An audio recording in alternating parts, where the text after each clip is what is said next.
Hi friends, എല്ലാവർക്കും ശ്രീൽ വ്ലോഗിലേക്ക് സ്വാഗതം. അപ്പോൾ ഫ്രണ്ട്സ്, ഇനിയിപ്പോൾ ഇങ്ങനെ ഒരു വീഡിയോ എടുത്ത് മുന്നിലോട്ട് വന്നിരിക്കുന്നത്, നിങ്ങൾ തംബ്നെയിലിൽ കണ്ട പോലെ തന്നെ പരീക്ഷകൾ റദ്ദാക്കി എന്നൊരു അപ്ഡേറ്റ് ആണ് പുറത്തു വരുന്നത്. എന്താണെന്ന് പരിശോധിക്കാം. നേരെ വീഡിയോയിലോട്ട് പോകാം. ആദ്യമായിട്ടാണ് എൻ്റെ ചാനൽ കാണുന്നതെങ്കിൽ ഒന്ന് സബ്സ്ക്രൈബ് ചെയ്യുക.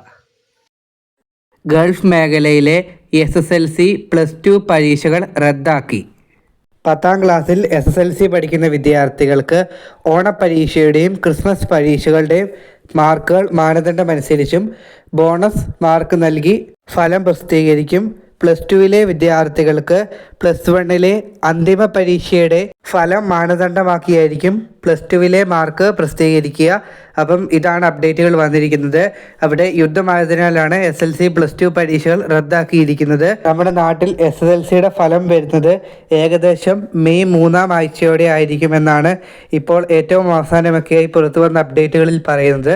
അപ്പോൾ ഇതിനെക്കുറിച്ച് എന്തെങ്കിലും അപ്ഡേറ്റുകൾ വരികയാണെങ്കിൽ നിങ്ങളെ അപ്പോൾ തന്നെ അറിയിക്കുന്നതാണ്. അപ്പോൾ എന്തായാലും എല്ലാവർക്കും നന്ദി പറയുന്നു. നമുക്ക് അടുത്തൊരു വീഡിയോയിൽ കാണാം.